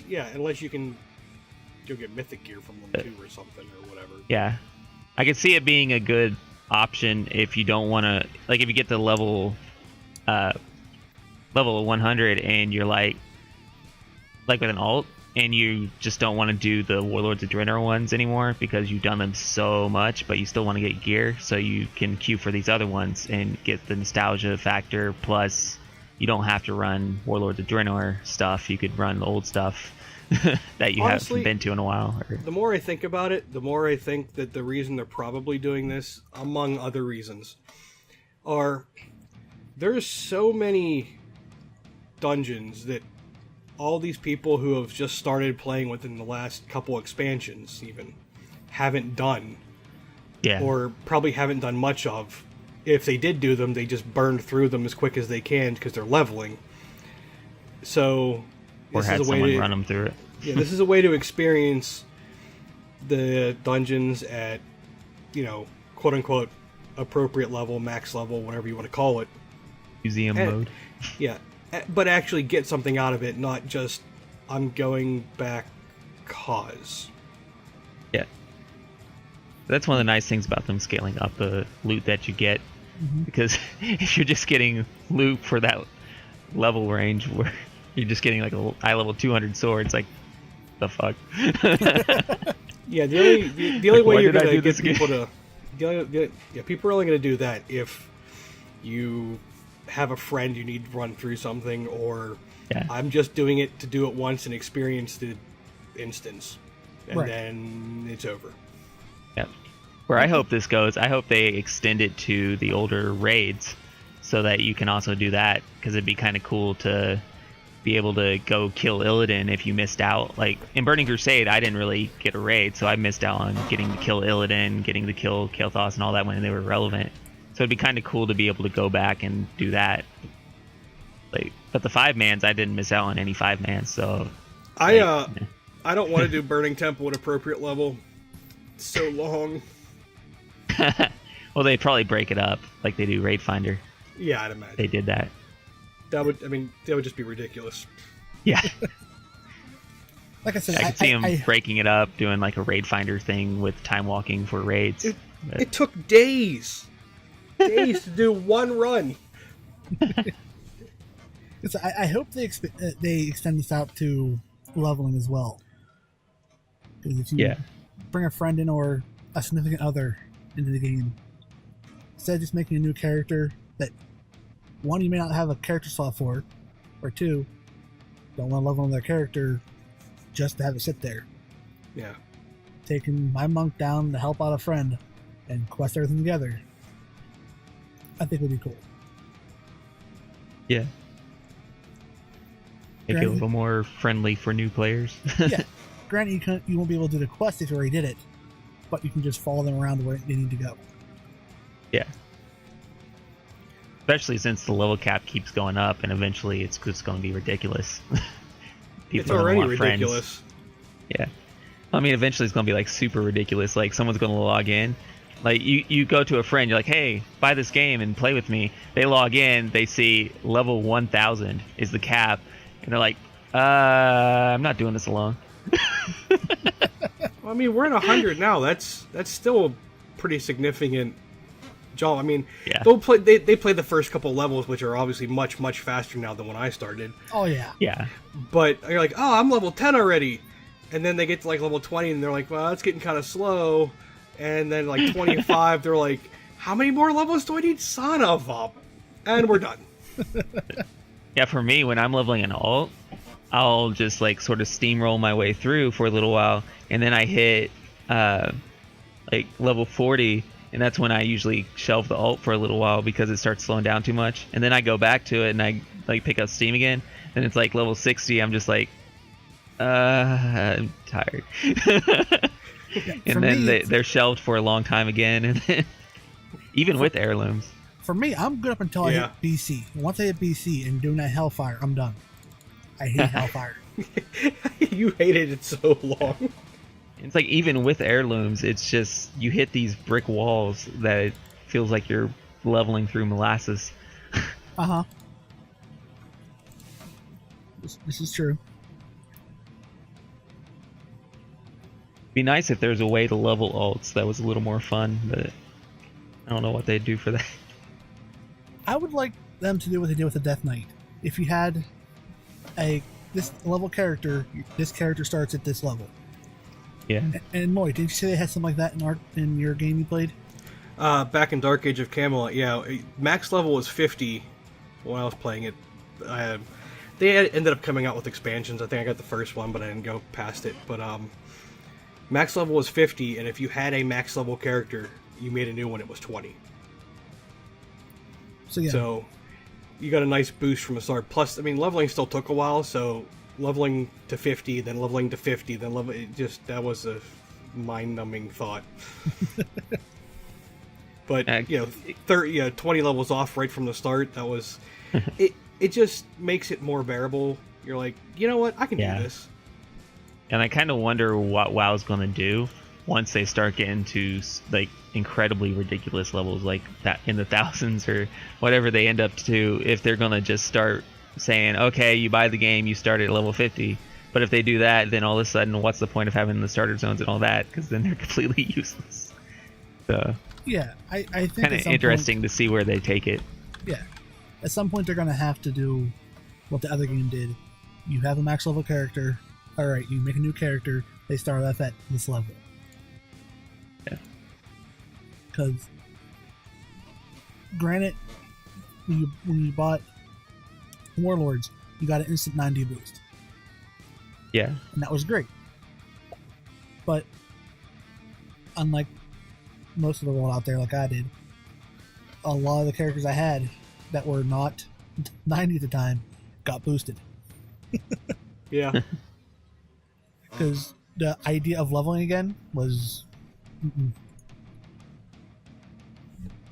Yeah, that's another thing that I'm wondering. I'm wondering if they're going to keep that up for each expansion. If they're just going to have it free boost each expansion, and if they do that, then if like new players that join the game, probably most of them will be skipping content if they buy all the way up to the newest expansion. But it'll be interesting to see if they keep that up. Just kind of if they'll trying to figure out what I'm trying to say. Oh yeah, if they'll keep that up, or if they'll make it a thing where you have to buy alongside the game, like that. Like maybe they're just doing it free this time, but next expansion they're like, oh yeah, we'll give you a boost for $60. Right. Which is an insane amount for a boost, but yeah, it really. but it's is. like, yeah, I wonder if they're going to try and go the route of cashing in on it, is what I mean, or if they're just going to keep at like, oh, you bought the expansion, here's a free boost, or if they're just going to be like, oh hey, you bought the expansion, welcome to WoW, if you pay $60 you can join your friends. If you already paid so much for the game, now you gotta add $60 to that. So I kind of wonder what they're going to do as far as that model goes. Yeah. I'd honestly like to see them do something along the lines of like level 30 even, or something like that. Like, just in the grand scheme of things, you would still have to level right now 70 levels, which is significant. But knowing that you get to start off, say, at level 30, just picking numbers, it just makes you feel so much better about the whole process. Yeah. You're like, well, at least I don't have to do 100. Yeah. Or like a tier thing where they pay $5 will start you off at level 20, pay $10 will start you off at level 30, pay... Honestly, $60 is a bit ridiculous, because... Yeah, it's... Like, once you have that code programmed in, you don't even have to click anything. It's all automated. Yeah. Like, yeah, you paid us? Okay, you're good to go. Like, they don't even have to do anything. We're just giving them $60 for their own computer to do it for them. Yeah, and it's like, that's the price of a whole new game. So, you're saying, would you rather buy a brand new game or play WoW with your friends? Now, I can understand the thought process of, we can't make it too cheap or we'll be flooded with max level characters, but at the same time, what does that really matter? Yeah. Right. Also, I mean, it's already free with the expansion anyway, so anyone that buys the expansion's already skipping leveling. So really... Yeah. Or if you wanted people to level, then, say, once you level a character from 1 to 100, or whatever the max is, then you can boost the rest of your characters for $30 a piece. Yeah. Now, we'll still give you a free boost, but that doesn't count. You have to start a new character and go up.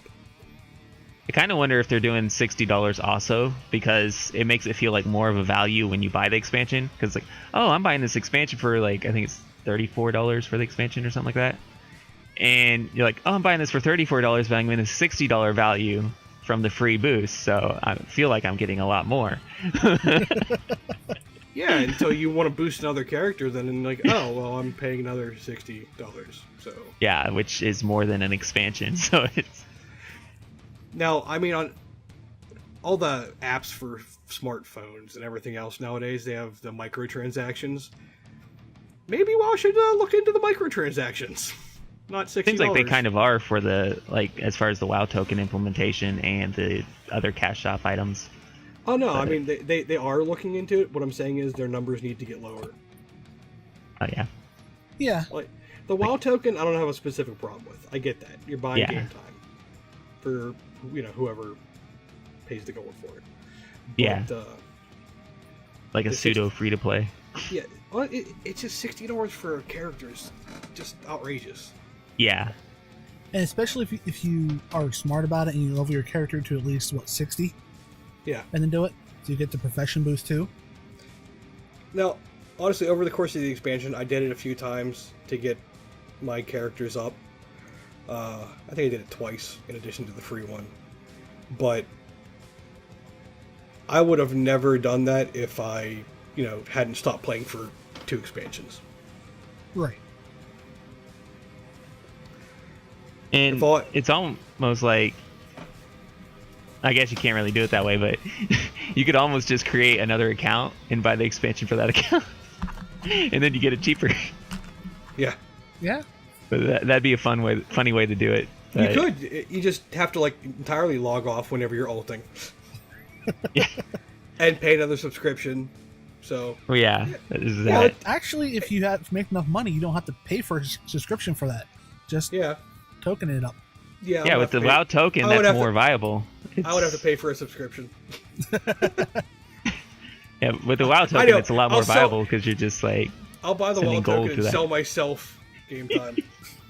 because it's like, what's to stop someone from creating a separate account now, buying another expansion, and then they get like a $34 boost, and then all they have to do is on their main account, they just mail that character the money to buy a WoW token off the auction house every month, and then you have 2 accounts. One of them's free because you're paying gold for it. All you gotta do is make sure you remember to farm the gold. And so you're just getting the $34 boost. Whereas Yeah, every time you want to do that, you have to make a new account, but yeah. that's one way to go circumvent it. Or I could just not. Yeah, or you can Any just of level like normal. Yeah. That's just too much. Like Of course, I enjoy World of Warcraft, but not to that extent. that does kind of make it easier for people that want to try multi-boxing. Yeah, Pay for your second account with gold. yeah, you can. If you have the itch to multi-box for whatever reason, and you just want to give it a try. Yeah. Or if you want to circumvent the whole can't speak the language of the horde thing by making another account and being logged onto that on your second screen so that you can trash talk the horde or something. Wow. Funny is there's people that actually do that. They have a second account so they can trash talk horde players, Seriously? like translate for people. Yeah. Oh yeah, people do that all the time. Wow. They just, it's like, I have a second account. Pay me this much gold and I'll help you trash talk this horde player. And then, so you're just standing next to each player and then you're just like talking back and forth through that. There you go. That's a profession for you. Translator. And you can use that to pay for your WoW time. Yeah. Good to go. Yeah, there you go. We have just implemented a new profession for World of Warcraft, so Blizzard should pay us some kickbacks for that. Hey, The new it's more profession is viable. translator. It's more viable than the other professions they have. Yeah. Yeah, it's actually useful. I would love to get on the topic of profession issues. However, I think it's about time for us to wrap this up, since we're going on about 2 hours now. Yeah. Oh no, it's definitely time. But I just want to throw that in there. See, this is what we mean by if we had done it at its regular time, it would have been 4 hours. 'Cause it's already 2 hours now. Oh, yeah.